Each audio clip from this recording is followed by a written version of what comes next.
Ya puji Tuhan, Shalom Bapak Ibu Saudara yang diberkati oleh Tuhan Yesus. Saat ini saya akan membagikan berkat rohani yang terdapat di dalam Lukas pasal yang kelima ayat 17 sampai dengan 20 dengan perikop orang lumpuh disembuhkan. Pada suatu hari ketika Yesus mengajar, ada beberapa orang Farisi dan ahli Taurat duduk mendengarkannya.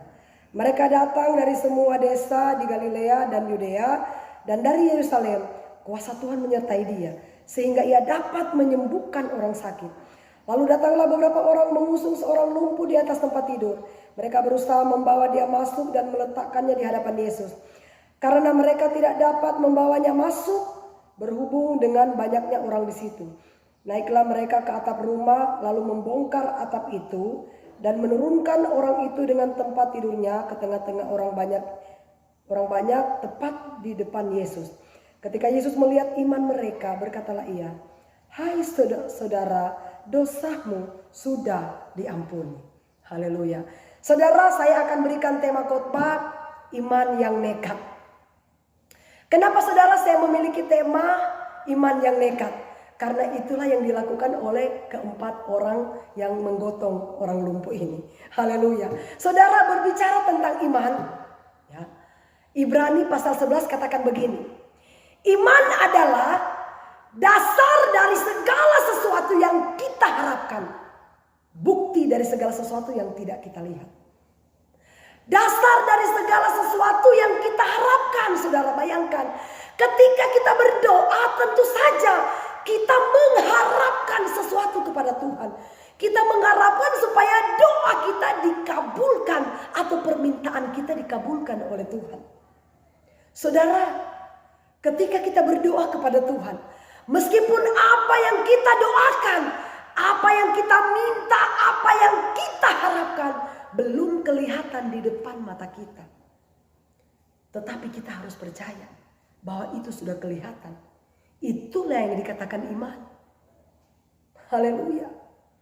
Saudara, contoh Abraham. Ketika Tuhan berjanji kepada Abraham, "Aku akan memberikan engkau keturunan." Saudara, ada bertahun-tahun Abraham menantikan janji Allah itu. Bayangkan Abraham menunggu begitu lama. Saudara, luar biasa. Sampai Abraham sudah tua, kok janji Tuhan ini mana? Ya. Akhirnya saudara, istrinya katakan begini kepada Abraham, "Suamiku." Dia panggil Tuhan kepada Abraham, ya. "Tuhan, lebih baik kamu tidur aja dengan hambaku Hagar. Karena kita ini sudah tua, gak mungkin lagi dapat keturunan. Aku saja sudah mati haid. Bagaimana lagi kita mau tunggu janji Tuhan? Sampai kapan? Gak mungkin, karena apa? Kita sudah tua. Saya ini sudah mati haid. Gak mungkin lagi." Tapi Abraham gak mau. Karena Abraham tahu bahwa Tuhan itu tidak mungkin mengingkari janjinya. Abraham itu bapa daripada segala orang yang beriman, bapa dari segala orang yang percaya. Ya, dia nggak mau. Tetapi karena dia didesak terus sama istrinya Sarah, akhirnya lunturlah. Oke, dia mengikuti kemauan istrinya, tidurlah dia dengan Hagar. Akhirnya Hagar hamil, melahirkan anak dinamakan Ismail. Saudara, apakah ketika Abraham mendapatkan anak dengan Hagar, berarti Tuhan sudah lupa dengan janjinya? Enggak. Saya mau kasih tahu saudara, ya.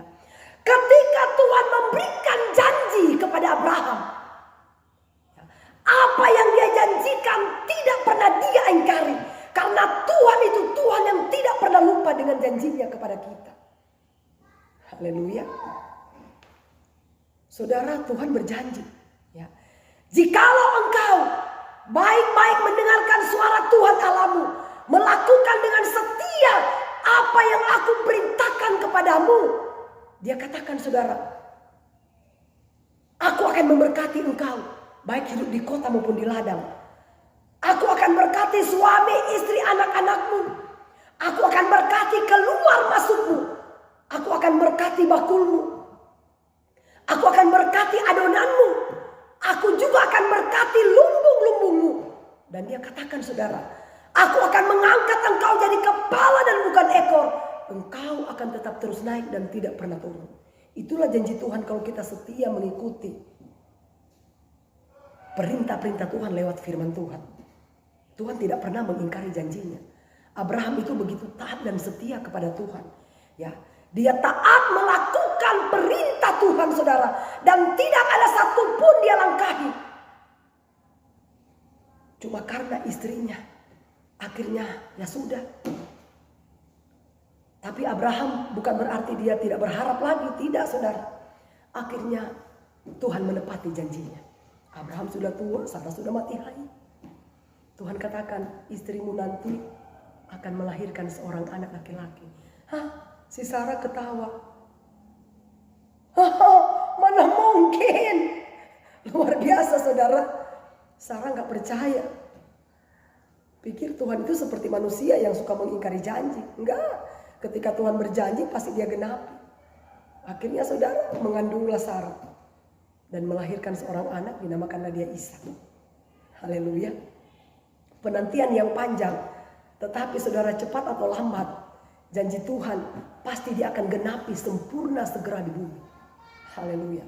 Saudara, seperti apa yang dialami oleh iman keempat orang ini. Ketika saudara Tuhan Yesus berada di Kapernaum. Tiba-tiba orang banyak mendengar. Waduh, Tuhan Yesus ada di daerah ini. Wah, kita harus pergi berjumpa dengan Tuhan.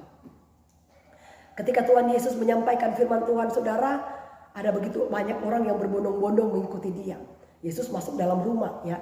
Ada orang Farisi, ahli Taurat. Ya, ada yang datang dari Galilea, dari Yerusalem, itu kata Alkitab. Mereka datang mau berjumpa dengan Tuhan. Akhirnya saudara, apa yang terjadi? Ketika saudara si 4 orang ini berkata begini, ayo kita bawa orang lumpuh ini supaya dia kita taruh di hadapan Tuhan. Pada waktu mereka berada di rumah di tempat Yesus berada, mereka lihat, waduh, ada begitu banyak orang saudara, nggak mungkin mereka bisa masuk. Karena namanya saudara sudah banyak orang, coba. Misalnya saya banyak orang di situ, saya mau geser begini, pasti saya akan dipukul, saya akan ditendang, atau mungkin saya akan dilempari, dimaki-maki dan lain sebagainya karena banyak orang. Mungkin orang bisa berkata, hei, kurang ajar, kok baru datang kamu maunya pingin masuk-masuk aja. Pasti ada yang berkata begitu saudara. Tapi 4 orang ini gak kehabisan akal. Mereka katakan begini, daripada kita masuk lewat pintu, ya ada banyak orang menghalangi kita, lebih baik kita panjat atap seng aja. Akhirnya mereka nekat panjat. Saudara, mereka bongkar atap seng. Akhirnya mereka langsung turunkan orang lumpuh ini sehingga berada tepat di depan Yesus. Saudara, seandainya itu terjadi pada kita, rumah kita dibongkar sama orang, bagaimana reaksi kita? Bagaimana respon kita? Pasti kita akan marah, ya. Namanya rumah kita dibongkar orang, ya marah.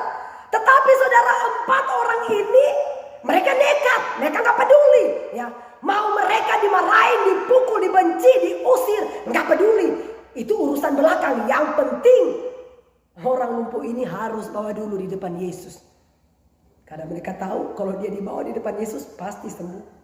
Akhirnya ketika mereka membawa orang lumpuh ini di depan Yesus, bukannya Yesus marah, enggak. Yesus katakan begini, ya. Ayat 20. Ketika Yesus melihat iman mereka, saudara, iman mereka ini bukan iman orang lumpuh, iman ke-4 orang. Karena mereka berbicara lebih dari 1. Ini mereka. Dia bilang begini saudara, hai saudara, dosamu sudah diampuni. Artinya orang lumpuh ini pasti sembuh kalau Yesus sudah berkata seperti itu. Haleluya. Saudara, saya mau kasih tahu, ya.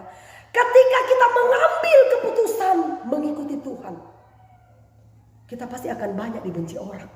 Itu yang saya alami dulu saudara, ya. Saya dulu saudara hidup pesta pora, ya, bergaul dengan teman-teman geng, suka keluyuran sana sini, saudara. Pokoknya ada macam-macam yang saya lakukan dulu saudara, ya. Tetapi saudara, ketika Tuhan memanggil saya dari kejijikan, dari hidup saya yang dulu, dari hidup saya yang lama, Tuhan mengubahkan hidup saya. Ketika saudara saya mengambil keputusan ikut Tuhan, saya dihindari oleh teman-temanku. Saya dibenci, saya difitnah sana sini. Bahkan ada yang berkata begini kepada saya, bertobat apa? Sosok alim saja. Wah, banyak saudara. Tetapi saya mau kasih tahu saudara, ya, berbahagialah kita apabila kita dibenci karena nama Tuhan. Karena roh kemuliaan ada pada kita. Amin. Karena itu Yesus yang katakan saudara, kalau aku dibenci, ya, kalian juga yang mengikuti aku pasti akan dibenci oleh dunia. Kita pasti akan ditolak oleh dunia. Itu Yesus sudah katakan, tapi Yesus katakan, janganlah kalian takut karena apa? Roh kemuliaan ada padamu. Haleluya. Saudara, luar biasa. Karena iman keempat orang ini sehingga membuat hati Yesus tergerak untuk bisa menyembuhkan orang lumpuh ini. Akhirnya orang lumpuh ini sembuh. Ketika kita menyadari dosa-dosa kita di hadapan Tuhan, sejijik, seburuk apapun itu saudara kita akui di hadapan Tuhan, maka Tuhan yang maha pengasih dan penyayang, Dia sanggup memulihkan hidup kita. Dia sanggup menyelamatkan hidup kita. Karena Dia sangat mengasihi hidup kita. Amin. Tuhan Yesus berkati kita semua. Shalom. Mari kita satu dalam doa. Bapa dalam sorga, kami bersyukur. Kami sudah membaca bahkan merenungkan firman Tuhan. Meteraikanlah firman ini dalam hati kami. Buat iman kami bertumbuh dewasa di dalam Engkau. Biar kami boleh memiliki iman yang nekat. Supaya kami tidak peduli dengan apa kata orang tentang kami. Meskipun banyak orang membenci kami, menfitnah kami, mengejek kami. Kami percaya Engkau adalah Tuhan yang akan menjadi pembela hidup kami. Berkati setiap para penonton, pemirsa dimanapun juga mereka berada. Terangi mereka Tuhan dengan kuasa roh-Mu. Sehingga firman Tuhan ini tidak kembali dengan sia-sia. Tapi benar-benar mereka mampu mempraktekkan dalam hidup mereka sehari-hari. Terpujilah nama-Mu Tuhan. Segala pujian, syukur, hormat hanya bagi-Mu. Haleluya. Amin. Ya, puji Tuhan Bapak Ibu Saudara, demikianlah firman Tuhan yang boleh saya sampaikan. Sekali lagi Bapak Ibu Saudara, dukung terus channel saya. Kalau Bapak Ibu Saudara merasa diberkati dengan firman Tuhan yang saya sampaikan pada saat ini, jangan pernah lupa tekan like, subscribe, dan share. Juga lonceng, ya. Dan bagikanlah khotbah-khotbah ini kepada teman-teman kita, kepada keluarga kita, sanak saudara kita dimanapun juga. Biar melalui firman Tuhan ini banyak orang boleh mengenal Tuhan dan mengasihi Tuhan dengan benar. Amin. Tuhan berkati kita semua. Shalom.